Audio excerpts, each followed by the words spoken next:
అంతర్జాతీయ జ్యోతిష్యులు కె దుర్గారావు గారు. సెల్ 9966611955. మీ ముఖము, పంచాంగము, పుట్టిన తారీఖు చూసి జ్యోతిషం చెప్పబడును. భార్యాభర్తల మధ్య అనుమానాలు, ఆర్థిక ఇబ్బందులు, మానసిక బాధలు, గృహ దోషాలు, నరఘోష, నాగదోషం, లక్ష్మీ కటాక్షం, కోర్టు సమస్యలు, శత్రువు సమస్యలు మరియు ప్రేమ వశీకరణ, విద్యా వశీకరణ, వ్యాపారం వశీకరణ, సంతానం వశీకరణ, ఆరోగ్య వశీకరణ, దాంపత్య వశీకరణ మరియు ఇంకా మీకు ఎటువంటి సమస్యలు ఉన్నా మన గురూజీ కె దుర్గారావు గారిని సంప్రదించండి. ఖచ్చితమైన పరిష్కారం 11 రోజులలో చూపబడును. సంప్రదించవలసిన సమయం ఉదయం 9 గంటల నుండి సాయంత్రం 6 గంటల వరకు. మా address KPHB colony, pillar number 749, 750, Sri Renuka Yellamma గుడి ఎదురుగా, కోటక్ బ్యాంక్ ఏటీఎం పైన, Kukatpally, Hyderabad. Cell 9966611955.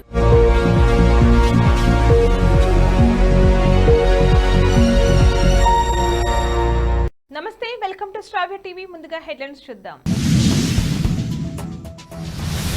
BRS party Malkajgiri parliament నియోజకవర్గ ఎన్నికల సన్నాహక సమావేశంలో పాల్గొన్న ఎంపీ అభ్యర్థి రాగిడి లక్ష్మారెడ్డి. ఉండి ఎంఆర్ఓ ఆఫీసులో నామినేషన్ దాఖలు చేసిన రఘురామకృష్ణరాజు. త్వరలో 2 లక్షల రూపాయల రుణమాఫీ చేయబోతున్నాం. ఆదిలాబాద్ సభలో రేవంత్ రెడ్డి. కాంగ్రెస్ ఎల్లప్పుడు రాముడికి, సనాతన ధర్మానికి వ్యతిరేకి, జేపీ నడ్డా ఆగ్రహం. ఎన్నికల సమయంలో లావాదేవీలను ట్రాక్ చేయాలని ఆర్బీఐ కీలక ఆదేశాలు. 6 గ్యారంటీలే కాంగ్రెస్ పార్టీ పాలిట భస్మాసుర హస్తం అవుతుంది. మాజీ మంత్రి హరీష్ రావు. రేపు హైదరాబాద్ లో ట్రాఫిక్ ఆంక్షలు. కవితకు నిరాశ, బెయిల్ పిటిషన్ పై తీర్పు రిజర్వ్. ఇజ్రాయెల్లో కీలక పరిణామం, సైన్యాధిపతి రాజీనామా. దూకుడుతో ఉన్న రాజస్థాన్ ను ముంబై నిలవరిస్తుందా? నేడు రాజస్థాన్ తో ముంబై ఢీ. మల్కాజ్గిరి పార్లమెంట్ పరిధిలోని ఉప్పల్ నియోజకవర్గం చిలకనగర్ డివిజన్ లో జరిగిన బీఆర్ఎస్ పార్టీ ముఖ్య నాయకుల సన్నాహక సమావేశంలో మల్కాజ్గిరి పార్లమెంట్ అభ్యర్థి రాగిడి లక్ష్మారెడ్డి, ఉప్పల్ ఎమ్మెల్యే బండారి లక్ష్మారెడ్డి, ఉప్పల్ ఎన్నికల ఇన్ఛార్జ్ జహంగీర్ పాషా పాల్గొన్నారు. అనంతరం రాగిడి లక్ష్మారెడ్డి మాట్లాడుతూ, మన బీఆర్ఎస్ ప్రభుత్వం ఉన్నప్పుడు మన ఉప్పల్ నియోజకవర్గాన్ని అభివృద్ధి చేసుకున్నాం. కొడంగల్లో ఓడిపోయిన వ్యక్తిని మల్కాజ్గిరిలో గెలిపించుకున్న రేవంత్ రెడ్డి మల్కాజ్గిరి ప్రజలు పట్టించుకున్న పాపాన పోలేదన్నారు. ప్రజలారా ఆలోచించండి. గత 25 ఏళ్ల నుంచి ప్రజాక్షేత్రంలో సేవ చేసుకుంటూ ఉన్నాను. ఆగం కాకండి, నాకు ఒక్క అవకాశం ఇవ్వండి. మల్కాజ్గిరిని అభివృద్ధి చేసి చూపిస్తా. మీ అందరికీ అందుబాటులో ఉంటానని తెలిపారు. చివరి నిమిషంలో ఉండి అసెంబ్లీ నియోజకవర్గం నుంచి టీడీపీ టికెట్ దక్కించుకున్న నర్సాపురం ఎంపీ రఘురామకృష్ణరాజు ఇవాళ నామినేషన్ దాఖలు చేశారు. ఉండి ఎంఆర్ఓ ఆఫీసులో రిటర్నింగ్ అధికారికి తన నామినేషన్ పత్రాలను అందించారు. త్వరలో 2 లక్షల రూపాయల రైతు రుణమాఫీ చేయబోతున్నామని ముఖ్యమంత్రి రేవంత్ రెడ్డి అన్నారు. ఆదిలాబాద్ ఏర్పాటు చేసిన కాంగ్రెస్ జనజాతర సభలో ముఖ్యమంత్రి మాట్లాడుతూ, తుమ్మిడిహెట్టి ప్రాజెక్టును కట్టి తీరుతామన్నారు. ఇందుకోసం మహారాష్ట్ర ప్రభుత్వంతో చర్చ జరుపుతున్నామని, అక్కడి ముంపు ప్రాంతాలపై ప్రభుత్వాన్ని ఒప్పిస్తామని హామీ ఇచ్చారు. మోదీ, కేడీ 10 ఏళ్ల అధికారంలో ఉండి ఏమీ చేయలేదని విమర్శించారు. నష్టాల్లో ఉన్న ఆర్టీసీకి కాంగ్రెస్ ప్రభుత్వం అండగా నిలిచిందన్నారు. కాంగ్రెస్ పార్టీ ఎల్లప్పుడూ రాముడి వ్యతిరేకి, సనాతన వ్యతిరేకిగా ఉందని బీజేపీ జాతీయ అధ్యక్షుడు జేపీ నడ్డా సంచలన వ్యాఖ్యలు చేశారు. లోక్సభ ఎన్నికల ప్రచారంలో భాగంగా ఛత్తీస్గఢ్ లోని ముంగేలులో ఏర్పాటు చేసిన బహిరంగ సభలో మాట్లాడిన ఆయన కాంగ్రెస్ పార్టీపై నిప్పులు చెరిగారు. కాంగ్రెస్ పార్టీ ఎల్లప్పుడూ రాముడికి, సనాతన ధర్మానికి వ్యతిరేకంగా వ్యవహరించిందని మండిపడ్డారు. దేశవ్యాప్తంగా లోక్సభ ఎన్నికలు ప్రారంభమైన నేపథ్యంలో భారత రిజర్వ్ బ్యాంక్ కీలక ఆదేశాలు జారీ చేసింది. అధిక విలువైన లేదా అనుమానాస్పద లావాదేవీ వివరాలను తెలియజేయాలని బ్యాంకింగేతర చెల్లింపు సిస్టమ్ ఆపరేటర్ అందరికీ సూచించింది. ఓటర్లను ప్రభావితం చేయడానికి, ఎన్నికల్లో పాల్గొనే అభ్యర్థులకు నిధులు అందించేందుకు వివిధ ఎలక్ట్రానిక్ చెల్లింపుల విధానాలు ఉపయోగించే అవకాశం ఉందని ఆర్బీఐ బ్యాంకేతర పిఎస్ఓలకు పంపిన లేఖలో పేర్కొంది. బులెటిన్ లో షార్ట్ బ్రేక్ తీసుకుందాం.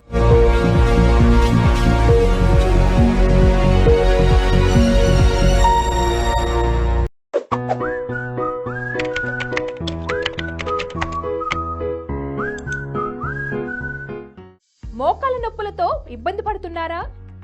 ఎన్ని హాస్పిటల్స్ తిరిగినా మీకు నొప్పి తగ్గడం లేదని బాధపడుతున్నారా? ఎలాంటి సర్జరీ లేకుండా చిన్న సూదితో మీ మోకాల నొప్పులకు ఉపశమనం లభిస్తుంది. అదెక్కడో కాదండి, మన Epione pain management centre.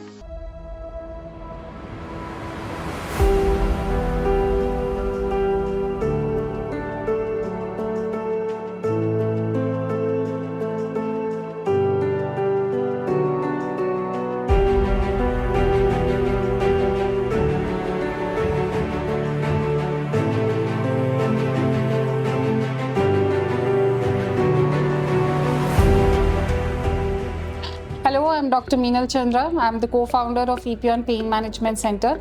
And here are the 5 signs that you should not ignore to make sure that your bone health is good.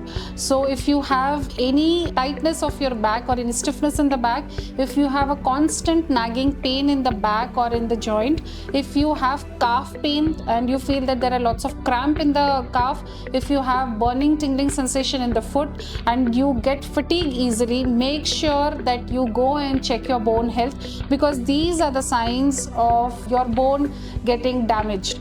So we have treated more than 35,000 patients of knee joint pain, and similarly patients of frozen shoulder, patients of ankle injuries, sciatica pain, spondylosis. These things we have treated. My treatment will take not more than 1 to 2 hours, and then patients can go back and resume their activities immediately. So there is no complications, there is no side effects, and patient can immediately go back and resume their work from the very next day. So this is a natural way of healing and does not have any side effects. The results will come immediately within 24 to 48 hours, and over a period of time the patient is good enough to overcome this chronic pain and resume their normal activities.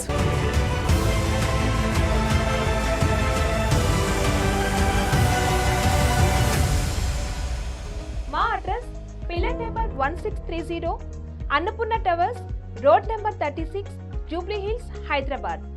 పూర్తి వివరాల కొరకు సంప్రదించండి 8460444441.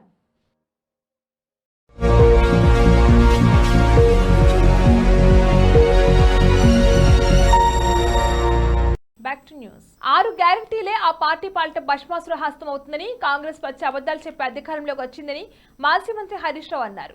ఇవాళ ఆయన మీడియాతో మాట్లాడుతూ 6 గ్యారంటీలు రాష్ట్రంలో ఎక్కడ అమలయ్యో చెప్పాలని ప్రభుత్వాన్ని ప్రశ్నించారు. అసెంబ్లీ ఎన్నికల ముందు కూడా సాధ్యం కాని హామీలతో ఆ పార్టీ ఉదరగొట్టిందని, ప్రస్తుతం లోక్సభ ఎన్నికల్లోనూ ప్రజలను మోసం చేసేందుకు హస్తం పార్టీ ప్రయత్నిస్తుందన్నారు. మార్కెట్ యార్డుల్లో రైతుల ధాన్యం తడిస్తే పరామర్శించాల్సింది పోయి పార్టీ బహిరంగ సభల్లో ఊకదంపుడు ఉపన్యాసాలు ఇస్తున్నారని ఫైర్ అయ్యారు. ప్రజాపాలన సీఎం రేవంత్ రెడ్డి గాలి కుదిలేసని ఆరోపించారు. 6 గ్యారంటీలే ఆ పార్టీ పాలిట భస్మాసుర హస్తం అవుతుందని హరీష్ రావు ధ్వజమెత్తారు. హనుమాన్ జయంతి సందర్భంగా మంగళవారం నాడు హైదరాబాద్ నగరంలో ట్రాఫిక్ ఆంక్షలు ఉంటాయని హైదరాబాద్ సిపి కొత్తకోట శ్రీనివాస్ రెడ్డి చెప్పారు. హనుమాన్ జయంతి సందర్భంగా గౌలిగూడు రామ మందిర్ నుంచి తాడ్బండి హనుమాన్ మందిర్ వరకు విజయయాత్ర నిర్వహిస్తున్నందున ఆ రూట్లో ట్రాఫిక్ మళ్లింపులు ఉంటాయని హైదరాబాద్ పోలీసులు తెలిపారు. బీఆర్ఎస్ ఎమ్మెల్సీ కవితకు మరోసారి నిరాశ ఎదురైంది. ఢిల్లీ లిక్కర్ స్కామ్ కు సంబంధించి సిబిఐ అరెస్ట్ పై కవిత వేసిన బెయిల్ పిటిషన్ పై తీర్పును రౌస్ రెవెన్యూ కోర్టు తీర్పును మే 2కు రిజర్వ్ చేసింది. ఈడీ అరెస్టులో ఆమె దాఖలు చేసిన బెయిల్ పిటిషన్ పై విచారణ కొనసాగుతుంది. సిబిఐ కేసులో తీర్పు రిజర్వ్ చేసిన న్యాయస్థానం ఈడీ కేసులో ఎలాంటి తీర్పు ఇస్తుందని ఉత్కంఠ నెలకొంది. కాగా ఢిల్లీ మద్యం కుంభకోణం కేసులో కవితను ఈడీ మార్చి 15 అదుపులోకి తీసుకోగా సిబిఐ ఏప్రిల్ 11 అరెస్ట్ చేసిన విషయం తెలిసిందే. దీంతో ఆమె 2 బెయిల్ పిటిషన్లు వేశారు. ప్రస్తుతం ఆమె 14 రోజుల జ్యుడిషియల్ కస్టడీలో భాగంగా తీహార్ జైల్లో ఉన్నారు. Israel military intelligence chief Aharon Haliva రాజీనామా చేశారు. అక్టోబర్ 7 వైఫల్యాలకు బాధ్యత వహిస్తూ ఆయన రాజీనామా చేశారు. ఈ మేరకు ఇజ్రాయెల్ మిలిటరీ ఒక ప్రకటనలో తెలిపింది. గతేడాది అక్టోబర్ 7న హమాస్ హఠాత్తుగా ఇజ్రాయెల్ పై దాడి చేసింది. ఇజ్రాయెల్ పౌరులను అపహరించుకొని తీసుకుపోయింది. ఈ పరిణామం ఇజ్రాయెల్ ను షాక్ గురిచేసింది. ఎంతో కట్టుదిట్టమైన భద్రత ఏర్పాటు చేస్తున్న ఇజ్రాయెల్ ఈ ఊహించిన పరిణామాన్ని పసిగట్టలేకపోయింది. అప్పటి పరిణామాలకు బాధ్యత వహిస్తూ తాజాగా మిలిటరీ ఇంటెలిజెన్స్ చీఫ్ పదవికి అహరోన్ హలీవా రాజీనామా చేశారు. ఐపీఎల్ 2024 సీజన్ లో భాగంగా ఏప్రిల్ 22న జైపూర్ లోని సవాయ్ మాన్సింగ్ స్టేడియంలో టేబుల్ టాపర్స్ రాజస్థాన్ రాయల్స్ ను ముంబై ఇండియన్స్ ఢీకొట్టనుంది. రాజస్థాన్ రాయల్స్ 7 మ్యాచ్లు 6 గెలిచి ప్రస్తుతం పాయింట్ల పట్టికలో నంబర్ 1 స్థానంలో ఉండగా, మరోవైపు ముంబై ఇండియన్స్ తమ 7 మ్యాచ్ల్లో కేవలం 3 మ్యాచ్లు గెలిచి పాయింట్ల పట్టికలో 6వ స్థానంలో ఉంది. ఇక ఈ ఇరు జట్లు రాజస్థాన్ ముంబైలు ఇప్పటి వరకు 29 ఐపీఎల్ మ్యాచ్ జరగగా, రాజస్థాన్ రాయల్స్ 13 మ్యాచ్లు, ముంబై ఇండియన్స్ 15 మ్యాచ్లు గెలిచాయి. ఇక ఒక మ్యాచ్ లో ఎటువంటి ఫలితం రాలేదు. బులెటిన్ ముగించే ముందు హెడ్లైన్స్ మరొకసారి. బీఆర్ఎస్ పార్టీ మల్కాజ్గిరి పార్లమెంట్ నియోజకవర్గ ఎన్నికల సన్నాహక సమావేశంలో పాల్గొన్న ఎంపీ అభ్యర్థి రావిడి లక్ష్మారెడ్డి. ఉండి ఎంఆర్ఓ ఆఫీసులో నామినేషన్ దాఖలు చేసిన రఘురామకృష్ణరాజు. త్వరలో 2 లక్షల రూపాయలు రుణమాఫీ చేయబోతున్నాం ఆదిలాబాద్ సభలో రేవంత్ రెడ్డి. కాంగ్రెస్ ఎల్లప్పుడు రాముడికి, సనాతన ధర్మానికి వ్యతిరేకి, జేపీ నడ్డా ఆగ్రహం. ఎన్నికల సమయంలో లావాదేవీలను ట్రాక్ చేయాలని ఆర్బీఐ కీలక ఆదేశాలు. 6 గ్యారంటీలే కాంగ్రెస్ పార్టీ పాలిట భస్మాసుర హస్తం అవుతుంది మాజీ మంత్రి హరీష్ రావు. రేపు హైదరాబాద్ లో ట్రాఫిక్ ఆంక్షలు. కవితకు నిరాశ, బెయిల్ పిటిషన్ పై తీర్పు రిజర్వ్. ఇజ్రాయెల్లో కీలక పరిణామం, సైన్యాధిపతి రాజీనామా. దూకుడుతో ఉన్న రాజస్థాన్ ను ముంబై నిలవరిస్తుందా? నేడు రాజస్థాన్ తో ముంబై ఢీ. ఇవి వాళ్ళ bulletin updates. Keep watching star TV.